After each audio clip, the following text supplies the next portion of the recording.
السلام عليكم ورحمة الله وبركاته. أبطال تانية إعدادي، أهلا بيكم. إن شاء الله هنبدأ النهاردة مقدمة عن المنهج الجديد إن شاء الله في مادة العلوم 2026. معكم مستر محمد عزت إبراهيم، أهلا بيكم يا شباب. أول حاجة معانا يا أولاد هنتكلم عن وحدات المنهج ككل، والوحدات اللي معانا هم 4 وحدات زي ما احنا شايفين، هم متقسمين بتسلسل منطقي كويس جدا. الوحدة الأولى ودي بتتكلم عن المادة والطاقة، ودي بتتكلم عن المادة والطاقة. أول درس فيها بيتكلم عن حالات المادة، وحالات المادة طبعا احنا خدنا قبل كده حالات المادة اللي هي صلبة وسائلة وغازية، وهنعرف في آخر الدرس إن في حالة إضافية اسمها حالة البلازما ندرسها في آخر الدرس. يبقى احنا عندنا 3 حالات أساسية ومعانا كمان حالة رابعة. الدرس الثاني هنلاقيه بيتكلم عن تغير حالات المادة، بيتكلم عن تغير حالات المادة. المادة بتتغير من صورة إلى صورة تانية، حولها من صلبة إلى سائلة، مثلا في الانصهار بتحولها من سائلة إلى غازية في عملية التبخر. الدرس اللي بعديه اللي هو الدرس الثالث الطاقة الداخلية ودرجة الحرارة. الطاقة الداخلية ودرجة الحرارة، هنتعرف ما مفهوم الطاقة الداخلية ودي بتحدد ايه، وامتى بحدد ان انا درجة حرارة المادة معينة. النقطة اللي بعدها او الدرس الرابع ازاي درجة الحرارة بتنتقل يا جماعة، طرق انتقال درجات الحرارة. طرق انتقال درجات الحرارة دي بالنسبة للوحدة الأولى. هي وحدة تبان كبيرة بس معظم مفهوماتها ان شاء الله سهلة، محتاجة مننا بس تركيز، محتاجة ان احنا كل درس ما ننساهوش. يعني خلصنا الدرس ودخلنا في الدرس اللي بعديه، الدرس الاولاني دوت مش بنرميه ولكن بنرجع له، لازم نرجع له تاني عشان كله مرتبط ببعضيه، وعشان ما تجيش نفسك تلاقي نفسك في نص الترم نسيت اللي خدته في اول الترم وهكذا. الوحدة اللي بعدها الوحدة الثانية. الوحدة الثانية بتتكلم عن المادة والتفاعلات الكيميائية. احنا اتكلمنا عن المادة صح؟ الوحدة دي بتتكلمنا عن الايه؟ عن المادة، وهي بقى بتدخل التفاعلات الكيميائية.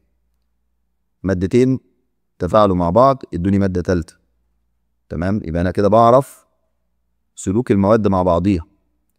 اول درس معانا التفاعلات الكيميائية، طبيعي خدنا احنا مثال بسيط او امثلة بسيطة عليها الترم اللي فات على التفاعلات الكيميائية. هنا هندرسها اوسع شوية. الدرس الثاني طالما انا درست التفاعلات الكيميائية يبقى هدرس ايه؟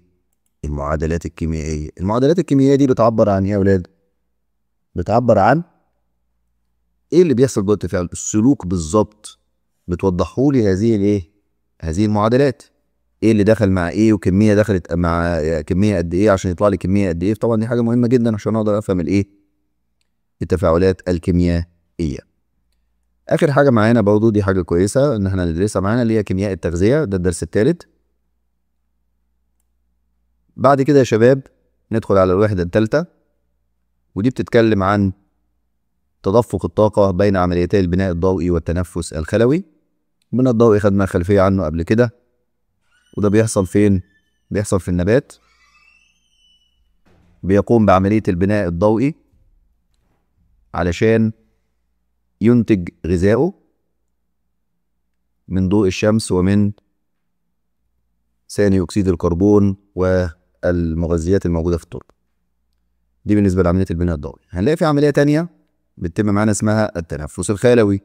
احنا بقى لما بناخد الغذاء من النبات ده بنستفاد منه ازاي؟ الخلايا بتاعتنا بتستفاد منه ازاي؟ فهنا بتتم عملية الايه؟ التنفس الخلوي اللي الجسم بيقدر يستفاد من خلالها بالايه؟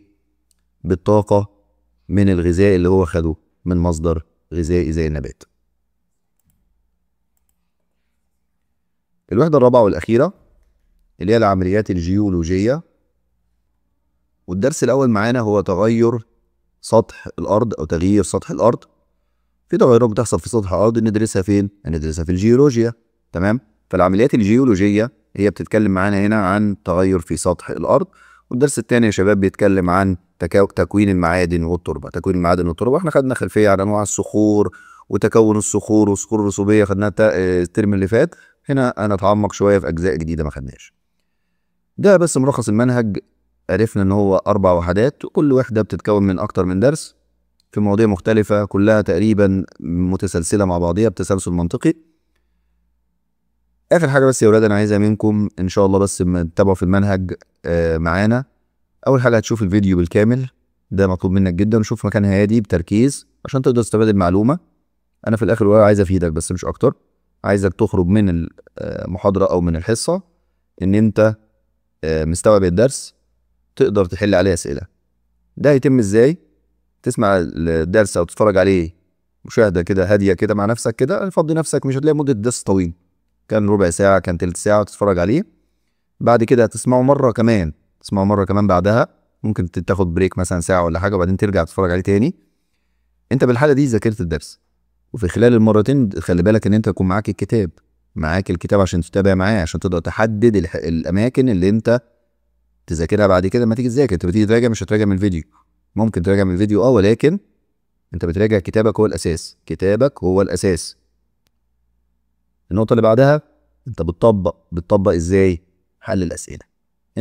احنا بنعمل ده كله علشان انت في الاخر تقدر تحل اسئله في الامتحان، تقدر تجيب درجات عاليه ان شاء الله.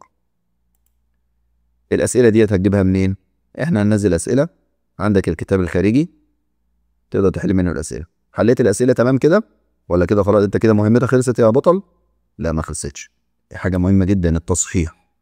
التصحيح ايه التصحيح ده يا شباب؟ ممكن اخوك الكبير، مدرسك، انت بنفسك، بس يكون عندك امانه وانت بتصحح، تمام؟ عشان انت مش تخدع نفسك يعني، تمام؟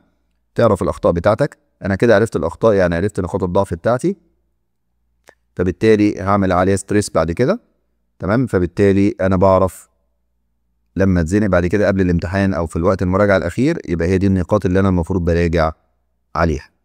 تمام كده يا شباب؟ احنا كده خلصنا حلقه المقدمه. يعني مش فيها معلومات علميه، ولكن يهمني منها ان انتوا تبقوا عارفين الاوتلاين او مكونات المنهج بتاعك، ويهمني منها كمان ان انت تبقى عارف هتتعامل ازاي مع الماده كماده علوم، وده تطبقه مع المواد الاخرى، لان دي حاول تخليها طريقه مذاكره ليك. هتعتمد على الشروحات الموجوده على اليوتيوب، بس عايزك تبقى مسؤول بان انت تتفرج ويبقى عندك امانه، انت بتتفرج في مكان هادي بحيث ان انت يبقى تركيزك عالي وانت بتذاكر.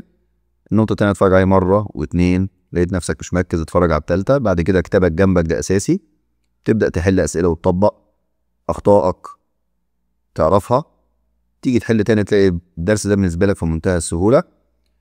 تحياتي ليكم يا شباب، كنت معاكم انا مستر محمد عزت ابراهيم، وان شاء الله هنبدا المنهج درس كده ان شاء الله بالتفصيل نخلصه مع بعض بامر الله. تحياتي ليكم، مع السلامه.